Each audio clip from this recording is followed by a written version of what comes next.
Hey guys, what's up? How y'all doing? I'm here to talk to you guys about the new chapter of One Piece, which is on chapter 1086. This chapter right here looks like to me is the way how it went and how it ended is very crazy. Not to mention, yeah, I'm pretty sure you guys know what's going to happen, but I'll give you guys the talk about it when we get to the end. So if anything else, let's just get this started. We have to it that that Vivi's subordinate is looking for Vivi. As for everything else, he was assassinated or killed, and things got very hectic and intense while Wapu and Vivi somehow got into the ship of Morgan's, I don't know, but one thing's for certain is that they had to end, they become a freaking, they had to keep running or something, that kind of thing. And of course, Vivi, Wapu somehow managed to escape while they are and everything else, while everyone else is actually looking for two people, which is Sabo and Vivi, As for Julie Bonnie, she is on the location to to somewhere else. I don't know. As for Sabo, he's trying to make it to Lulusia, and he's in very bad damaged shape right now. And Sabo, on the other hand, knows he has to hurry up, And we had to it that the narration talks about the murder of King Cobra and the disappearance of his daughter, Later on, we get to see the Holy Land of Mary Jost right now. We have to it that that the Gorosei are talking about the letter D whatsoever and talking about the Egghead Island issue, They end up getting a call from Great Emu-sama and tells them, it is time to put the Vegapunk invention to the test. Use the Mother Flame, And we have two that they say they actually want to take it easy and not cause any trouble, and that who do you want to target on? And Emu says we must target Lulusia Kingdom. We have to it that the Gorosei were actually concerned about this, but M tells them there's no consequence to it, And they end up saying, okay, if the world moves at the will of the creator, then we shall do it. We have to it the Gorosei talk about Lulusia's selection whatsoever, And that weapon that was used to hit Sabo with from Imu, that was actually created by Vegapunk, Which is very crazy. We thought that was Im's power. A lot of us thought that was Im's power, but that was a weapon created by Vegapunk whatsoever, That kind of thing. We had to Emu we had to that we get to know about the Gorosei, and their names here and there, They end up talking about Lulusia's kingdom, about being a rebellion, yada yada yada, make an example, and then one day use his power freely, we can instantly snuff out any protracted conflict. I don't know. But all I can really tell you is that we get to know the names of these 5 elders or the Gorosei, One of them is Saint J. Garcia Saturn, the defense science warrior god. We get to know about the other elder, Well, the Saint J. Garcia Saturn with the afro hair rollies whatsoever is him. He's a science warrior god. The other one with the freaking downward mustache, the environmental warrior guard, Saint Marcus Mars. And then the other one with the freaking mustache that goes to the sides whatsoever, he is known as Saint Topman Valkyrie, the justice warrior god. And the guy that's always bald and he always has a sword with him, that guy is the finance warrior guard, Saint Ethan Baran V. Nusjuro. And then the other guy who is I don't know what he is, but all I know is he is called the Saint Shepherd Jew Peter, the agriculture warrior guard. So pretty much each and every one of them represent defense, science, environmental, justice, finance, and agriculture, etc. We get to see that Emu also tells the Gorosei to retrieve Vivi, which we do not know why, but I think Emu wants to kill Vivi or take her as her own. I don't know, but one thing's for certain is that Emu is actually a very mysterious person, but we all know that this person hates the D name. I don't know, the initial D. We have to it that Akainu, on the other hand, gets ready to go into action, and we get to see 3 more Seraphims, One that looks like Doflamingo, one that looks like freaking Moria, or Morio, whatever his name is. I forgot his name, forgive me. And the other one looks like Crocodile, And that's when, Sabo finishes his story about,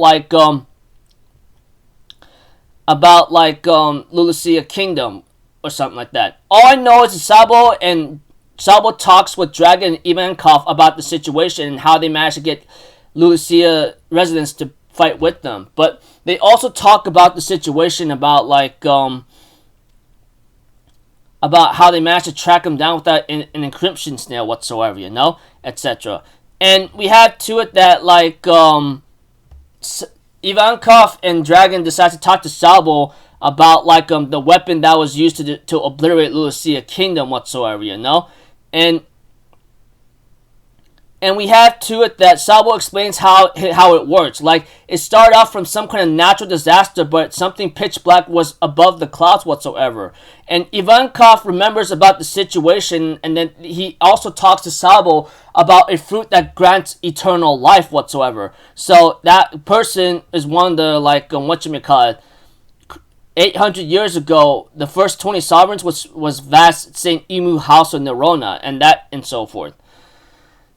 Ivankov talks to Sabo about the situation about like Imu being granted eternal youth whatsoever, and I guess whoever granted Imu eternal youth is the reason why that person is living up to this day, because we get to know and was told many arcs ago that the Ope no Mi is the only fruit that grants eternal life, you know, that kind of thing. You get the idea. And we have to it that's the reason why Imu is the only one that possibly lived to succeed or exist to this day. They even talk, and Ivankov also talks about it, about like a commander found the 5 elder planets, the highest of the world nobles or something, you know. The celestial dragons fancying themselves as descendants of the gods after all. And Ivankov tells Sabo it's possible that the weapon that attacked you was made by Vegapunk is no other than Vegapunk himself, you know, that kind of thing. And it's possible that it might be an ancient weapon, we don't really know. Although Dragon remembers about when Robin was with him during the 2 years, Robin told us about the ancient weapons, and that if one person had such a weapon, why would they wait for a long time to use it? Now, the ending of the chapter is very shocking, because we get to see to it that like a celestial dragon is like is sentenced to death whatsoever, and it is by the one who is known to be the former king of the judge of the former king of the land known as the God Valley. He currently now serves as supreme commander of the God's Knights, and somehow he is given the right to execute a celestial dragon, which is not something we never see in action or never happened before, because we all know if you touch a celestial dragon or attack him, an animal's going to come by and kick your butt. But this guy is given permission to do so, and his name is called Saint Figerlin Garling. And we have to it that like Mosgard is the one that's being sentenced to be executed, you know, Saint Don Quixote Mosgard. He even says out loud, anyone who protects scum is lower than the scum they protect, you know, etc. So, yeah. Okay, it looks like to me I must have confused you with a lot of information. I'm very sorry, so I'll try to put it as simple and nothing very hard and complicated as best as possible. The news about Vivi being missing and freaking Cobra being assassinated spread throughout the world. Vivi and Wapu somehow ended up on the ship of Morgan's, and they end up going through a crazy ride. We don't really know, but one thing's for certain is that like the whole world's looking for Sabo, while CP0 is looking for Sabo and Vivi, you know. And as for Bonnie, she's in a ship right now going to like Aiken Island possibly. As for Sabo, he somehow ended up on the Lucius Kingdom ship somehow and remembers the words of Cobra, you know.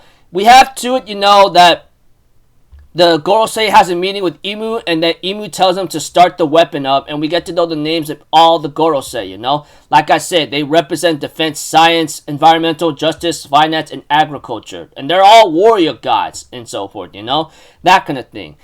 And we have to it, you know, like I said, Imu wants Vivi brought alive. I don't know why, but one thing's for certain is that he or she might have plans with, like, Vivi. We don't really know. And we get to see that Akainu is going to action with 3 Seraphim at his side. I don't know. And as for Sabo, he continued his story about what happened to the Lucia Kingdom, and they talk about Emu. We had to, Ivankov make some theories, and possibly Emu is alive because someone granted that person immortality 800 years ago. Is the very reason why that person still exists to this day, that kind of thing. And that's the reason why they don't worry about death. And sadly, however, Sabo could not see the full image of Emu at all, and the Gorosei is founded by them, and then that's the reason why celestial dragons are descendants of the gods and do whatever the heck they want whatsoever, that kind of thing.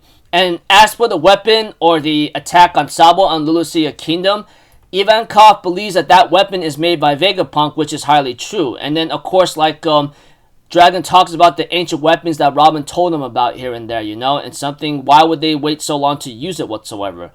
As for Mosgard, he's about to be executed, sadly, and he's a very cool, important character because this guy is the reason why he reformed because of Otohime, and he wants to do all he can to help the fishmen.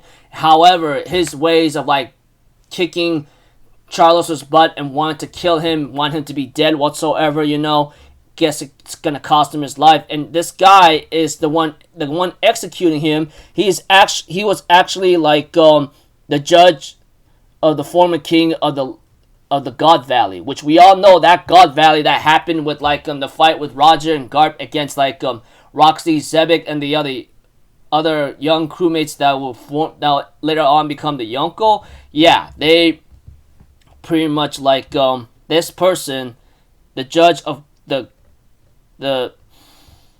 was the former king of the God Valley. He's a judge now, and now he's the supreme commander of the God's Knights, and Saint Frigla and Garlean getting ready to kill Mosgard, and that's really upsetting, Now, here's the reminder announcement. I'm pretty sure you guys heard of it through social media and so forth. After this chapter, Oda is going to take a 1-month break because he has to get some surgery.